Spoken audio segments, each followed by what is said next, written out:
5 plays. Right now. Stick around.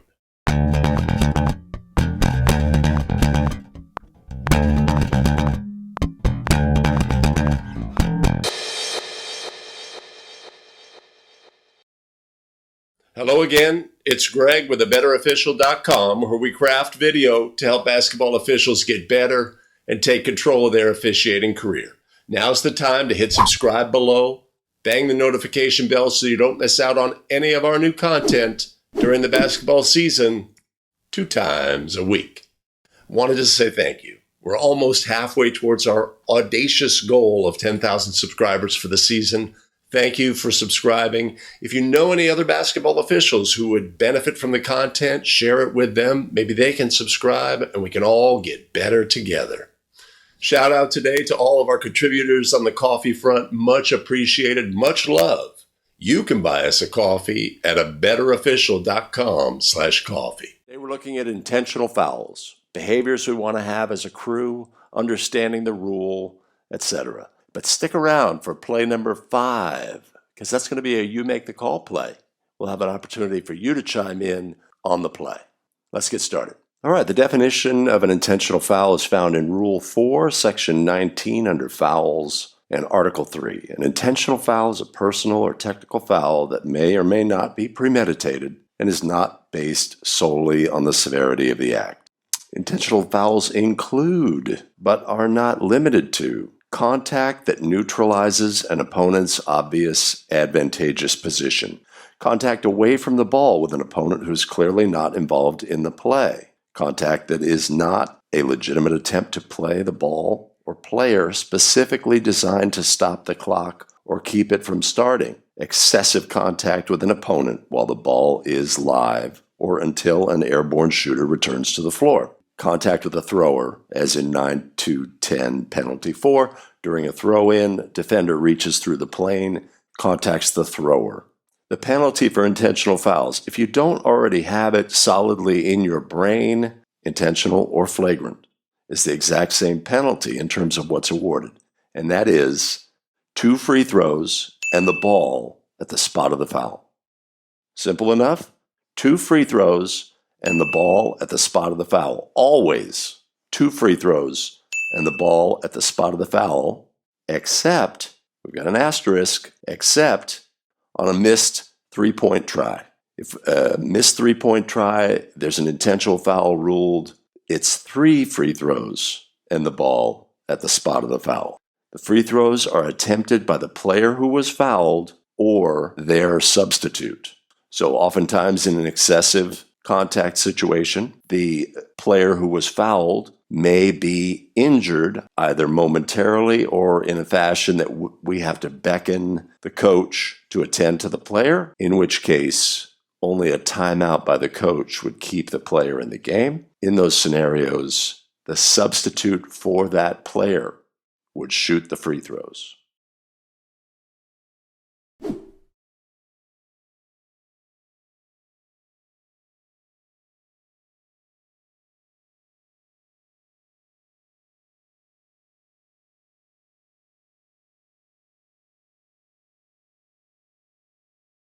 Official processes as the hold realizes we're going to upgrade that play. This is a simple, low-level intentional foul. This is excessive contact. We'd be aware here of the walkover and possible comments, which would lead to a dead ball technical situation. But the player says, I've done my work here and he's going to go away, and that's fine. We'd want to make contact with our partner and discuss the administration, what's going to happen next. We have the ball going in the basket. Does this basket count? When did the foul occur? Was the try in flight, or had it not yet left the player's hand? If the foul occurs here, where the camera flash shows, and the ball is still in the player's hands, if you make the judgment that the foul occurs here, the ball becomes dead. If the foul occurs anytime after that, here, there's no team control, and that basket would count. So we may have to have a discussion as a crew. This would be an intentional foul, we'd award the ball to white at the spot nearest the foul after the offended player had 2 free throws with the lane cleared.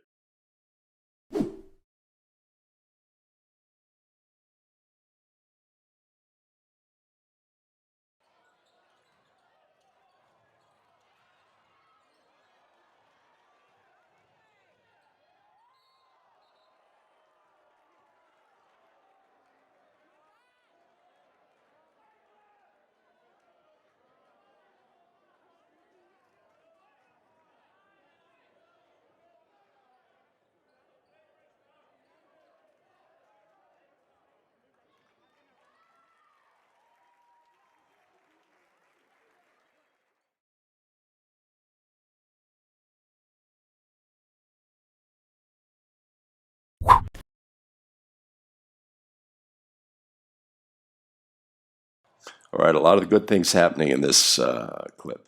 Center does a good job staying with the play, and now we have a breakaway.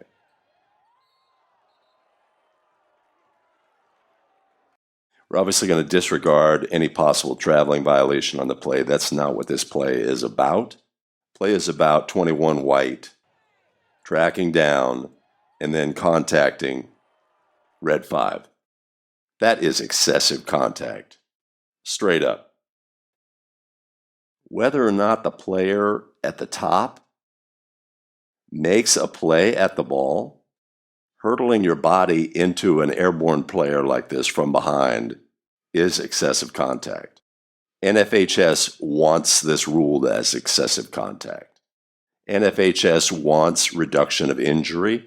NFHS wants reduction of possible concussions and wants reduction of rough play. Don't be averse to putting an intentional foul call into your game. It's just 2 shots in the ball. If this is ruled a personal foul and not an intentional foul, then it's 2 shots and they don't get the ball. The difference is inconsequential. Rough play needs to be addressed, and this play needs to be ruled as excessive contact intentional foul. So calling official does the right thing, recognizes we need to communicate as a crew, right? I want to get feedback, etc. We're leaving out the other official who had a whistle on the play. But good, slow down, have a discussion. Perfect. I would expect this discussion to lead to upgrading to an intentional foul. It wasn't the case on this play. Clips today from the Desert Valley Basketball Officials Association YouTube channel, DVBOA. 10 years ago on YouTube was the absolute best source for instruction for videos.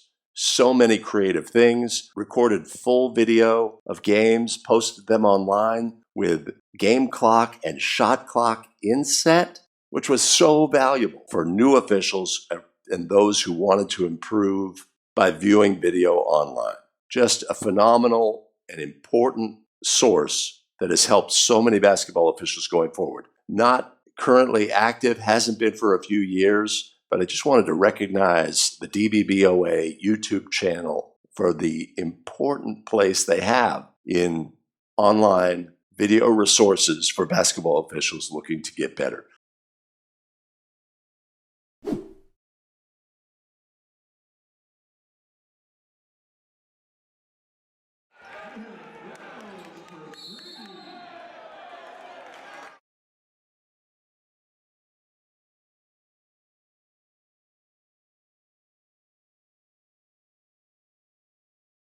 Okay, if we take a peek, we're under 20 seconds. Visitors are behind by 4 points. Coach may be yelling foul, foul, foul. Fouling is an accepted part of strategy, but obviously no attempt is made to play the ball. I wouldn't deem this to be excessive contact. He's just trying to foul and does so, quote unquote, incorrectly by not making a play on the ball and grabbing the player. If he'd simply reached out, put a hand on his hip, we'd be in the realm of acceptable late game fouling, or if he lunged for the ball and created body contact. As a result, we'd be all good. But inexperienced player doesn't know how to foul correctly, right? You could say it's excessive contact. I don't see him throwing the player to the floor. I see the player falling down. Okay? Intentional foul, 2 shots for the offended player and the ball at the sideline, which is the spot nearest the foul. Pretty simple stuff.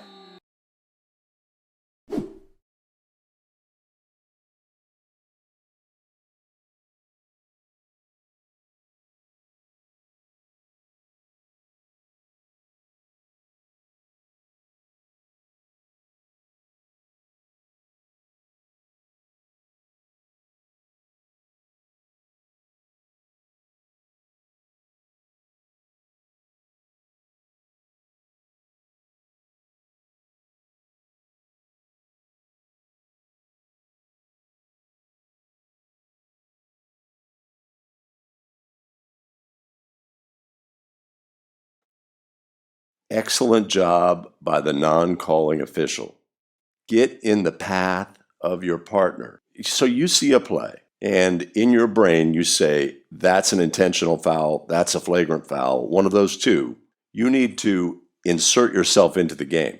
Insert yourself into your partner's path, and don't let them proceed until you make the case or get them to recognize that an intentional foul has occurred. Perfect positioning of the body. I'm not going to let you go to the table. Hear me out. That was excessive contact. We have to upgrade that play to an intentional foul. Or I saw the play. Here's what I have. Intentional foul, excessive contact, right? He grabbed his shoulder and pulled him down. Communicate in those terms. If you are the calling official and your partner is coming to you with that information, respect that information. Could have been a little bit more open to the players here after that hard foul. There could be some retaliatory action, but in general, the positioning is good by the officials.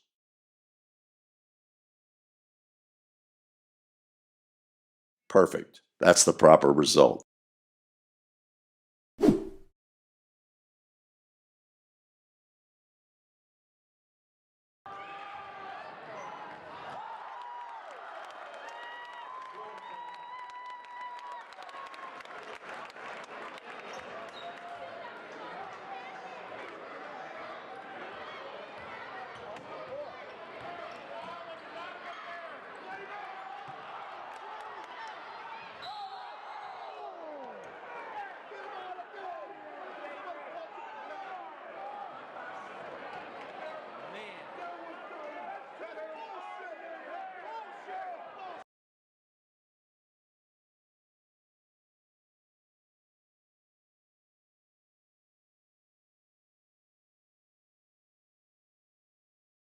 There's several aspects of this situation that we just absolutely need to talk about.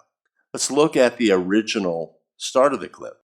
Player in black dunks, throws his opponent to the floor. White 5, our ultimate fouler, is right there. He sees it. Looks like he says something to the ref. When we don't penalize illegal actions, sometimes players are going to say, okay, then I'm going to take things into my own hands. Let's just recognize that. We have that contact. You get the impression this is maybe a game where there's physical play. All right, now we've got our breakaway player pushed in the back from behind, super hard fall. The problem is when one official goes rogue and says, I'll take care of business, right? We're going to end up in a situation where we haven't taken care of business. We may report erroneous things, and it's just not a good situation. We have to talk about what we're going to do on this play. We have a player who's on the floor. We might have to call an ambulance for this guy. That was a hard fall. Very unnatural. Show respect for the players and the situation. Beckon personnel to take care of this potentially severely injured player. Let's get our priorities straight. Reporting is not the most important thing. All right, now's a chance for you to get involved. If you're on a desktop computer, click the card above and give your evaluation of this play, what we should rule. You make the call. We'll let you know the results next week. Hey everybody, thanks for sticking around to the end of the video. Much appreciated. Again, subscribe below. Help us hit our goal of 10,000 subscribers by the end of the year. There's video content here to continue your journey to being a better basketball official. See you in the next video. Take care.